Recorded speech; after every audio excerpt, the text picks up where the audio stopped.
जी, अस्सलाम वालेकुम दोस्तों, उम्मीद है आप सब अच्छे से होंगे। ये लेक्चर 6 का पार्ट 2 है, ICT mentorship core content month 2 से। जैसा कि हमने पिछली वीडियो में बड़ी डिटेल में बात की थी कि हमें कौन से स्टेप्स चाहिए हाई रिवॉर्ड ट्रेड सेटअप के लिए, जिसमें रिस्क कम हो और रिवॉर्ड ज़्यादा हो, जो कि आपकी स्क्रीन पर आ रहे हैं। अगर आपने पिछली वीडियो नहीं देखी तो ज़रूर देख लें, क्योंकि ये स्टेप्स बहुत अहम हैं जो कि आपको एक अच्छा ट्रेडर बनने में मदद फराहम करेंगे। इस वीडियो में हम ये जानेंगे कि हम किन चीज़ों को स्टडी करके हाई रिवॉर्ड ट्रेड सेटअप्स बना सकते हैं। लेकिन इससे पहले मैं आपसे कुछ चीज़ें डिस्कस करना चाहता हूं जो कि मुझसे पिछली वीडियो में तकरीबन स्किप हो गई थी, और वो है ये घूमते हुए गियर्स। तो बेसिकली इसमें जो स्टेप 1 है वो है कि आपने अपना बायस सेट करना है कि आप बुलिश रहेंगे या बेरिश रहेंगे। जब आप अपना बायस सेट कर लेंगे तो उसके बाद है सेटअप्स, जो कि आपके बायस की तायद करें। अगर आपने अपना बायस सेट किया है कि आज मैं बुलिश हूँ, तो आपने फिर बुलिश पीडीआरएस को देखना है जो कि आपके बायस को सपोर्ट करे। और जब आपको ट्रेड सेटअप मिल जाए तब लास्ट में आपने एंट्री करनी है। बेसिकली न्यू ट्रेडर्स जो होते हैं वो जल्दी से एंटर होने की कोशिश करते हैं, और वो बायस को और सेटअप्स को देखे बगैर जस्ट बाय और सेल करते हैं, और जिसे हम कहते हैं कि वो तुक्का ट्रेडिंग करते हैं। हमने इससे बचना है, ठीक है। तो चलें देखते हैं कि वो कौन से अवामिल हैं जिन पर स्टडी करके हम हाई रिवॉर्ड ट्रेड सेटअप्स बना सकते हैं। जब भी हम हाई रिवॉर्ड ट्रेड सेटअप की बात करेंगे तो इसमें जो सबसे पहली चीज आएगी वो है बिग पिक्चर पर्सपेक्टिव। अच्छा जी, बिग पिक्चर पर्सपेक्टिव में 4 मजीद चीजें हैं जो कि आपकी स्क्रीन पर हैं। Macro market analysis, then interest rates analysis, inter market analysis and seasonal influences. इसको हम थोड़ी देर बाद डिटेल में डिस्कस करते हैं। इसके बाद हमारे पास आता है इंटरमीडिएट पर्सपेक्टिव, और इसके 3 अनासर हैं जिन पर हमने स्टडी करनी है। नंबर 1 है top down analysis, number 2 court data जिसे कमिटमेंट ऑफ ट्रेडर्स कहा जाता है, देन मार्केट सेंटिमेंट्स, और इसके बाद हमारे पास आता है शॉर्ट टर्म पर्सपेक्टिव। इस सेक्शन में भी हमने 3 चीजों को देखना है, जिसमें नंबर 1 है correlation analysis, number 2 time and price theory, and number 3 IPDA interbank price delivery algorithm. तो चलें हम शुरू करते हैं बिग पिक्चर पर्सपेक्टिव से और इसकी डिटेल को जानते हैं। जैसा कि आपके सामने है कि इसमें 4 डिफरेंट स्टडीज हैं जिसको हमने देखना है। क्या इन चारों का एक दूसरे के साथ एग्री करना जरूरी है? ये सवाल आपके माइंड में आया होगा, तो इसका जवाब है नहीं। इन चारों में से हमें 2 स्टडीज चाहिए जो कि एक दूसरे की सपोर्ट में हो। मिसाल के तौर पर मैक्रो एनालिसिस आपको बाय दिखा रही है, तो आपको बाकी 3 में से कोई एक स्टडी और चाहिए जो कि मार्केट की बुलिशनेस को सपोर्ट करे। वो कोई भी हो सकती है, इंटरेस्ट रेट्स हो सकते हैं, इंटर मार्केट एनालिसिस हो सकते हैं, या सीजनल इन्फ्लुएंसेस हो सकते हैं। तो चले इन चारों की डिटेल पर नजर डालते हैं। बिग पिक्चर पर्सपेक्टिव में सबसे पहले हमारे पास आता है मैक्रो मार्केट एनालिसिस। इसको हम बड़े सादा से अल्फाज में कह सकते हैं कि ये स्टडी है जिसमें हमने ये जानना होता है कि इस टाइम मार्केट इन्फ्लेशनरी है या डिफ्लेशनरी है। इन्फ्लेशन कहते हैं महंगाई को। जैसा कि पाकिस्तान में इन्फ्लेशन का रेट 28 पर था, मतलब पाकिस्तानी मार्केट इन्फ्लेशनरी मार्केट है, और इस इन्फ्लेशन की वजह से आप देख लें कि पाकिस्तानी रुपए कितनी बुरी तरह गिरा था। तो इसी के बरक्स अगर मार्केट में डिफ्लेशन होगा तो इसका भी डायरेक्ट ताल्लुक करेंसी से होता है। अगर आप मजीद इन्फ्लेशन को अच्छे से समझना चाहते हैं तो मेरी video inflation stops GDP growth जरूर देखें। ये एक शॉर्ट क्लिप है मेरी पेड क्लास का। दूसरा पॉइंट है इंटरेस्ट रेट्स एनालिसिस। इसमें हमने जानना होता है कि मार्केट में इंटरेस्ट रेट्स क्या है। क्या वो हायर हैं, मिड हैं या लोअर पॉइंट पर हैं, या सेंट्रल बैंक कोई सरप्राइज देता है, जैसा कि एफओएमसी मीटिंग में वो अनएक्सपेक्टेड रेट चेंज कर देता है। अगर रेट हाई होगा तो करेंसी में स्ट्रेंथ होगी, अगर लो रेट होगा तो वो करेंसी वीक होगी। हमने बेसिकली दो करेंसियों के इंटरेस्ट रेट को एनालाइज करते हुए पेयर सिलेक्ट करना है। जैसा कि अगर हम यहाँ पे देखते हैं कि यूरो का जो इंटरेस्ट रेट है वो कम है, जबकि डॉलर का इंटरेस्ट रेट जो है वो ज़्यादा है, तो हम ये कह सकते हैं कि हम यूरो को सेल करेंगे क्योंकि उसके इंटरेस्ट रेट्स कम है, जबकि डॉलर के इंटरेस्ट रेट्स ज़्यादा हैं तो हम उसको बाय करेंगे। और इसी तरह जब कोई भी बैंक अनएक्सपेक्टेड रेट बढ़ाता या कम करता है तो हमें उसी हिसाब से उस करेंसी में स्ट्रेंथ और वीकनेस देखने को मिल सकती है। इंटरेस्ट रेट्स को अगर आपने अच्छे से समझना है, या यूं कहूं कि आपने ये जानना है कि फंडामेंटल एनालिसिस में सेंट्रल बैंक के पास वो कौन से टूल्स हैं जिसको इस्तेमाल करके सेंट्रल बैंक अपनी इकोनॉमी को स्टेबल करता है, तो मेरी paid class central banks roles and tools for economic stability को देखना मत भूलिएगा। थोड़ी सी लेंथी वीडियो है, लेकिन इसमें इंफॉर्मेशन फंडामेंटल्स के रिलेटेड भर भर के है, प्लीज जाकर ये वीडियो भी देख लीजिएगा। अगर आपने माइक्रो मार्केट एनालिसिस को और इंटरेस्ट रेट्स को एनालाइज कर लिया है और ये दोनों आपको एक ही डायरेक्शन दे रहे हैं, मिसाल के तौर पर आपकी कंट्री में इन्फ्लेशन जो है वो कंट्रोल्ड है और इंटरेस्ट रेट्स हाई हैं, तो ये एक बुलिश कंडीशन है। तो इस सिनेरियो में आपको बाकी दो को देखने की जरूरत नहीं है, यानी इंटर मार्केट एनालिसिस या सीजनल इन्फ्लुएंसेस को देखने की जरूरत नहीं है। आप मैक्रो मार्केट एनालिसिस और इंटरेस्ट रेट्स एनालिसिस को मर्ज करके आप अपनी ट्रेड सेटअप बना सकते हैं, आप अपना बायस सेट कर सकते हैं। ठीक है, नेक्स्ट स्टेप है इंटर मार्केट एनालिसिस। इसमें हमने देखना होता है CRB इंडेक्स, कमोडिटीज, DXY यानी डॉलर इंडेक्स। ये भी बहुत सिंपल है। CRB इंडेक्स, जिन लोगों को इसका नहीं पता, तो ये वो इंडेक्स है जो कमोडिटीज को रिप्रेजेंट करता है। और कमोडिटीज में बेशुमार चीजें हैं, जिसमें गंदम है, कॉर्न है, गोल्ड है, सिल्वर है, ऑयल और बाकी चीजें इसमें शामिल होती हैं। अब इन दोनों को कैसे देखना है, इसमें आमतौर पर अगर कमोडिटीज जो है वो बुलिश होगी या स्ट्रेंथन होगी तो हमें डॉलर में वीकनेस नजर आएगी, यानी ये एक दूसरे से इनवर्सली रिलेटेड है। यानी एक चीज अगर ऊपर जाएगी तो दूसरी चीज नीचे आएगी, एक स्ट्रेंथ में होगी तो दूसरी जो है वो वीक होगी। आई होप आपको अच्छे से ये समझ आ गई होगी। आप जस्ट गूगल पर CRB इंडेक्स लिखें तो आपको कमोडिटीज का जो इंडेक्स है वो नजर आ जाएगा। इसी तरह अगर आप डॉलर इंडेक्स देखते हैं तो डॉलर इंडेक्स अगर बुलिश है तो हमें कमोडिटीज जो है वो बेरिश नजर आएंगी। मैनी टाइम्स इट्स हैपेंड, आप इसको भी ज़हन में रखिएगा। द नंबर फोर्थ थिंग्स वो है सीजनल इन्फ्लुएंसेस। ठीक है, ये क्या है या इसमें हमने क्या देखना है? इसमें हमने देखना है bullish seasonal tendencies, bearish seasonal tendencies. अब ये सीजनल टेंडेंसीज क्या होता है? ये बेसिकली हिस्टोरिकल डाटा होता है किसी भी एसेट्स का या किसी भी पेयर का या किसी भी करेंसी का। हम जो है 40 ईयर्स का डाटा देख सकते हैं, 15 ईयर्स का डाटा देख सकते हैं, 5 ईयर का डाटा देख सकते हैं, और हम ये जान सकते हैं कि अभी मार्केट जो है वो बुलिश है या बेरिश है according to the previous data, यानी पिछले 40 साल का डाटा या पिछले 25 साल का डाटा या 15 साल का डाटा, जो भी पीरियड हम सेलेक्ट करेंगे basically that is called seasonal tendencies. और हमने ये जानना है कि इस वक्त मार्केट बुलिश है या बेरिश है। आई होप आपको ये चारों चीज़ों का अच्छे से पता चल गया होगा। तो हमें बेसिकली इन चारों स्टडीज में से दो स्टडीज चाहिए जो कि सेम डायरेक्शन दे रही हों। जैसा कि मैंने आपको मैक्रो मार्केट एनालिसिस और इंटरेस्ट रेट की मिसाल दी थी, वैसे ही अगर अब हम देखते हैं कि हमारी जो करेंसी है, चाहे वो ब्रिटिश पाउंड है या यूरो है, मिसाल के तौर पे हमारे पास ब्रिटिश पाउंड है, उसके इंटरेस्ट रेट्स हाई हैं, और दूसरी तरफ कमोडिटीज जो है इंडेक्स CRB इंडेक्स वो भी बुलिश है।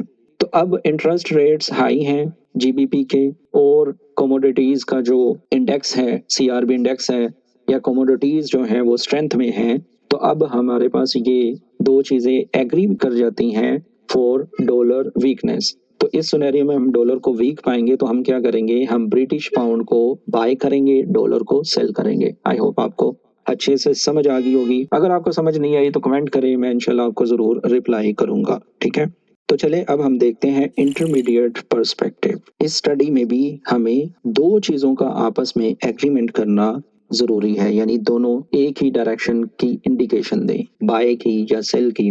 तो हमें दो चीजें ऐसी चाहिए जो कि हमें एक डायरेक्शन दे। ठीक है, तो चले इसकी भी डिटेल देखते हैं। इंटरमीडिएट पर्सपेक्टिव में जो सबसे पहली चीज आती है वो है टॉप डाउन एनालिसिस।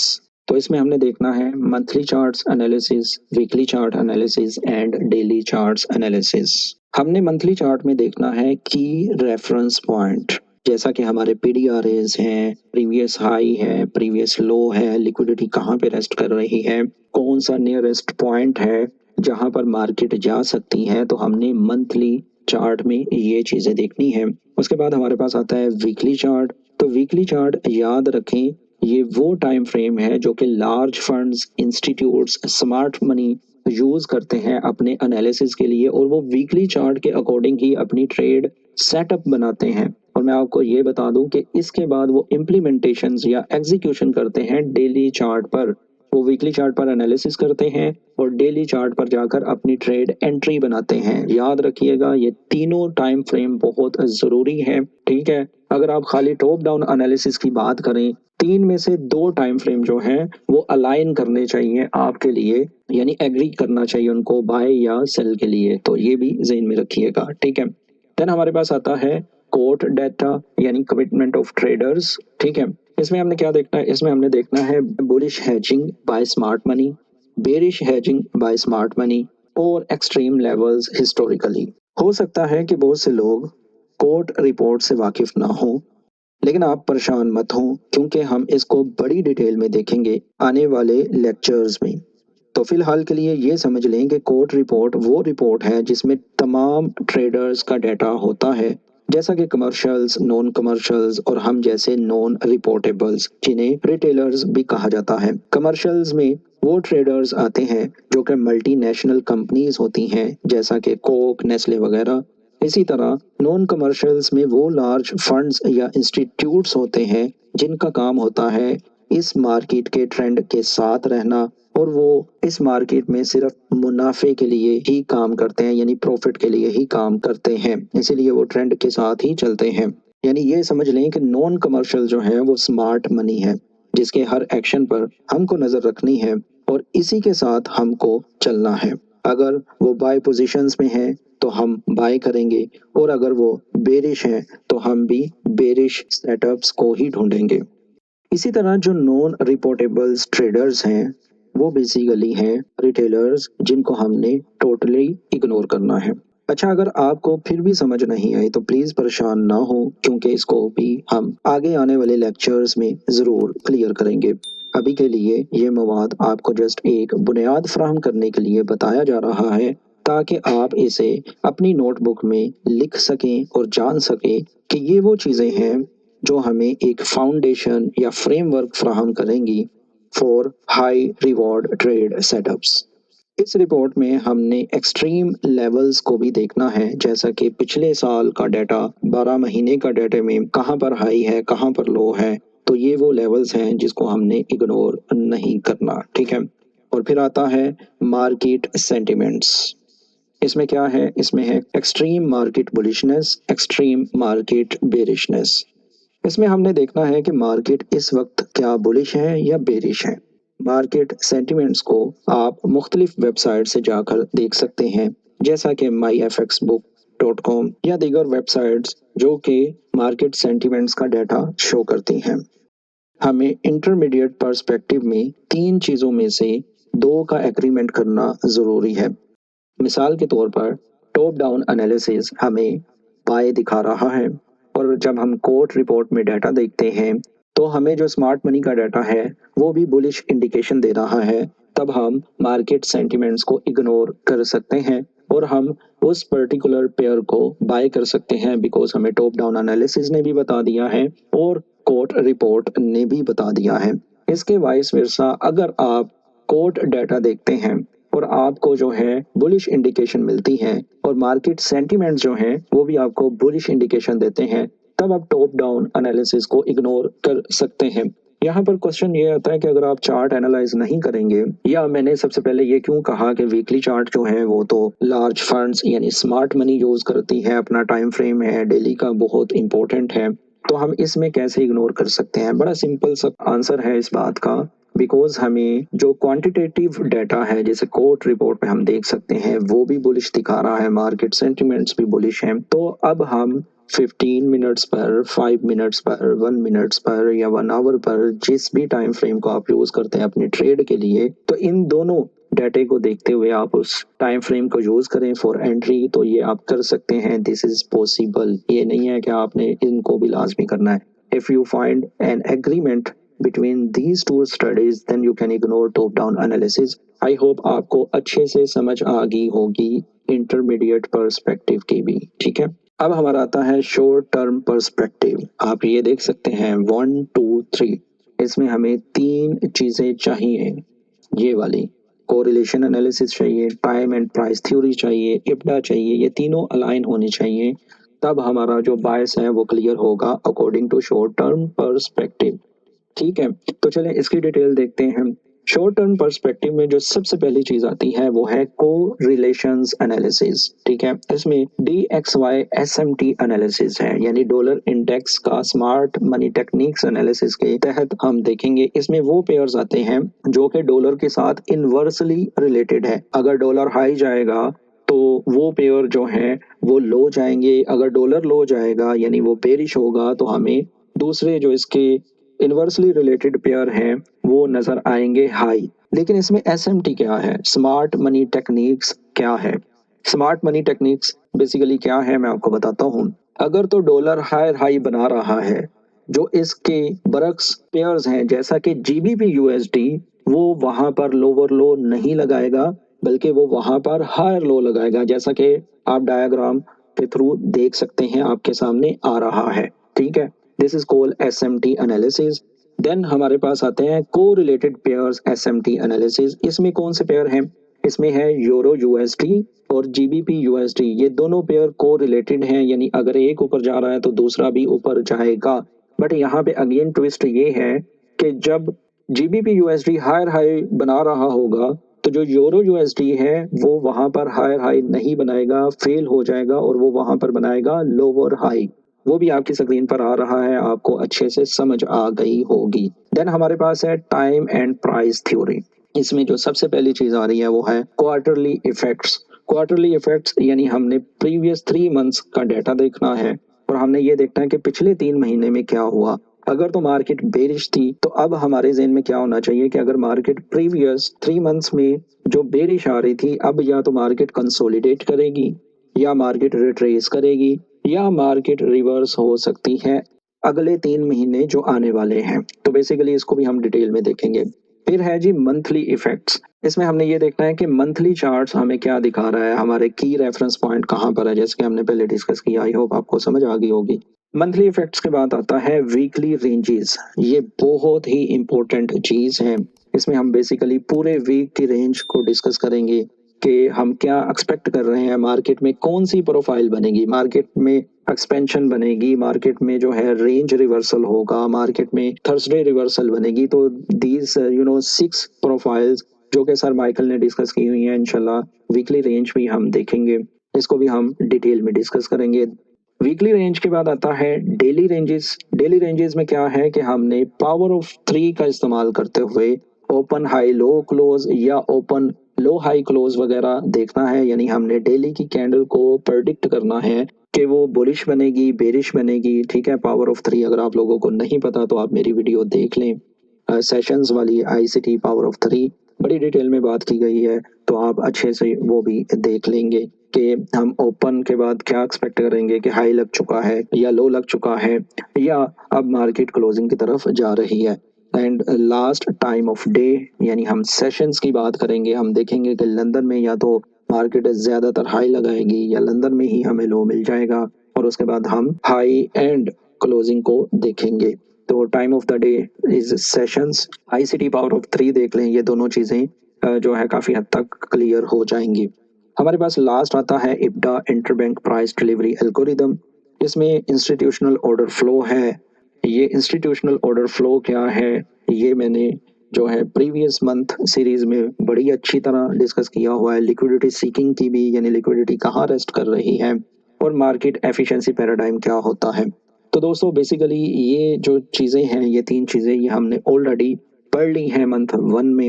इब्डा भी पढ़ा है हमने, ठीक है। इंस्टीट्यूशनल ऑर्डर फ्लो क्या है, लिक्विडिटी सीकिंग, यानी मार्केट बेसिकली जो हाई बना रही है या लो बना रही है, या मार्केट ऊपर क्यों जाती है नीचे क्यों जाती है, ये बेसिकली मार्केट लिक्विडिटी सीक कर रही होती है, यानी ये मार्केट लिक्विडिटी की तरफ ही जा रही होती है। जैसा कि मैंने आपको पहले बताया कि स्मार्ट मनी जो है वो बेसिकली अपने मुनाफे के लिए काम करती है, अपने प्रॉफिट के लिए काम करती है। तो ये जो स्मार्ट मनी है यही मार्केट को ऊपर लेके जाती है। मार्केट पहले उधर ही जाती है जहां पर लिक्विडिटी रेस्ट कर रही होती है। अच्छा जी, अब ये तीनों चीजों का एग्री करना जरूरी है। तो इनमें से हमें हर एक सेशन में कम से कम एक स्टडी चाहिए जो कि तीनों एक दूसरे के साथ मुतफिक हों, एग्री हों।